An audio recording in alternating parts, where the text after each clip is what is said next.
Okay, so it's a hot Sunday afternoon at nandito tayo ngayon sa may kahabaan ng Minalin to Santo Tomas Bypass Road. At ito yung Pasak River. Ayan. Siyempre ito yung Pasak Kulkul Bridge. Ito yung Pasak River. So kung nakikita nyo, ayun na yung kahabaan ng NSCR Santo Tomas to Minalin Viaduct. Ang haba na umpisa dun. Ayan, kitang-kita na natin yung launching gantry doon, kulay blue. Ito yung bago Bali nagdugtong na yata nagdugtong na. Nagdugtong na rito. Doon sa may dulo, yun, yung sa gitnang posting yun. Hanggang doon yung segment. Pero dito kasi, dati wala yan Yan, so yan yung update ngayon dito sa may Santo Tomas to Minalin Viaduct ng NSCR. Pero doon na tayo siguro magpapalipad para mas malapit. Pupunta natin yung mismong sa Minalin, yung sa Lourdes Road, para mas malapit tayo. Ito si ate ginaray na yung bangka niya.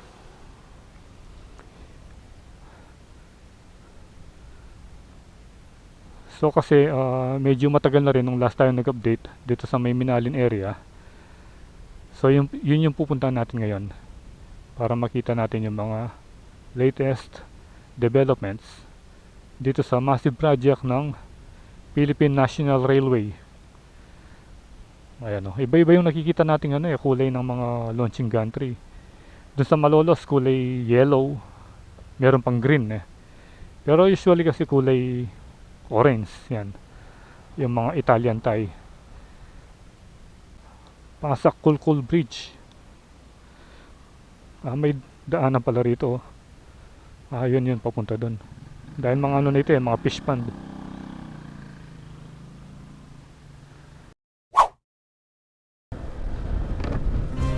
Welcome Barangay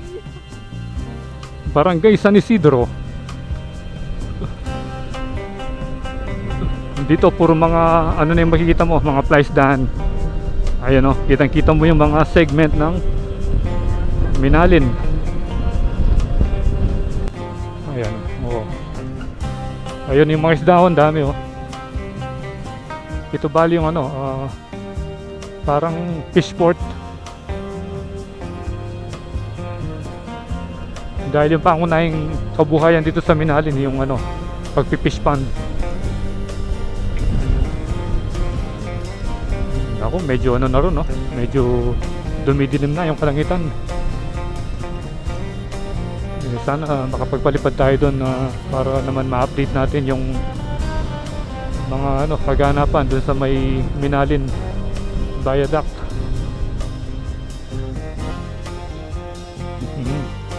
Okay, so kaliwa na tayo rito kasi kung diretso tayo dyan mapupunta tayo ng Macabebe. Ito, tandaan nyo lang yung steel bridge na to. Tapos dito, meron palang project dito. Ginagawa yung mga drainage. Bali, ayan Construction, improvement of Lourdes San Isidro Road. Telaksan, San Isidro section. Ayan. Ito, kung mapapansin nyo, yung mga ginawa nilang rito, mga kanal, tingnan nyo ang taas. Yung kanal na mas mataas pa sa kalsada. Ayan kasi talagang pag rito, pag nagbaha rito, talagang matindi rin Kaya ganyan siguro yung pagkaka-design niya. Nakasild naman sila Pero dun sa taas, syempre open ang mga yan. Sa side, nakasild.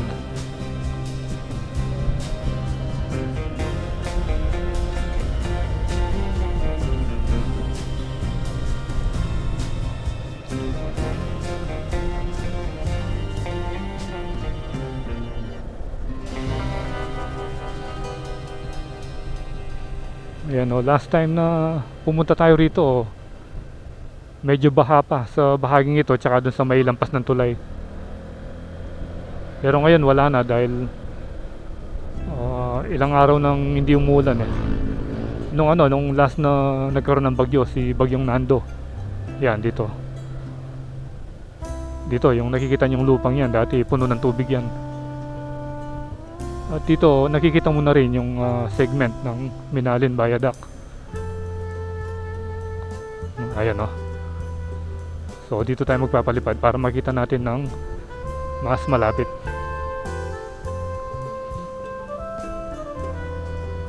Ang gaganda ng mga kahoy oh.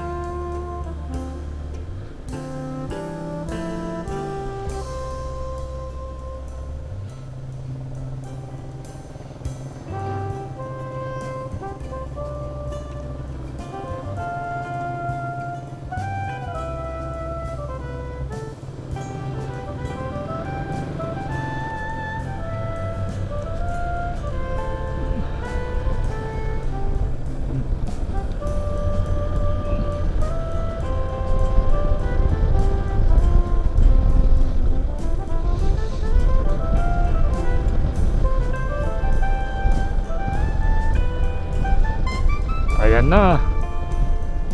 So finally nakita na natin no. Ito ayan.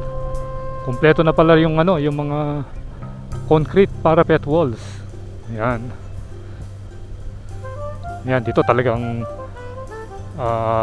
makikita natin ang malapitan dahil ayun no, dadaan tayo mismo dun sa niya. Dito sa ilalim niya. Ayun hanggang dun no. Yun yung papunta ng Apalit.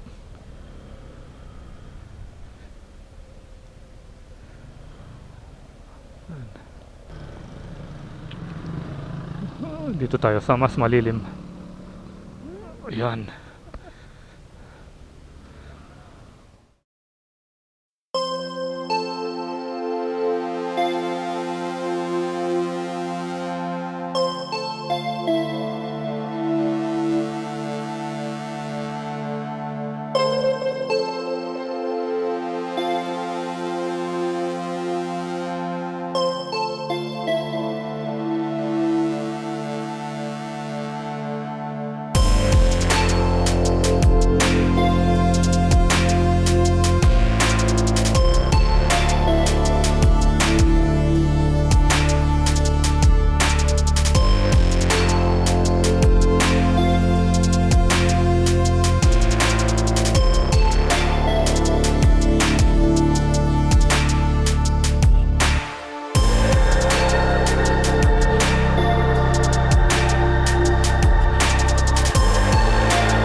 Okay, so nakuna na natin ang aerial view. Itong Minalin Viaduct or Minalin to Santo Tomas segments ng NSCR. At ito yung kanyang project details. Ayan o. Project Malolos Clark Railway Project, Contract Package and the 01 Viaduct, Kalumpite na Palit Station. So in total cost ay 35 billion 210 million 279,665.77 pesos. Duration 84 months. Wala yung target date of completion or baka nabura lang. Bali meron siyang 16.92 kilometer length. Ayan. So dito na magtatapos yung vlog natin tungkol sa pag-update dito sa NSCR Minalin to Santo Tomas Viaduct. So ride safe always, Kabalan. See you when I see you, and Toylandas is signing out.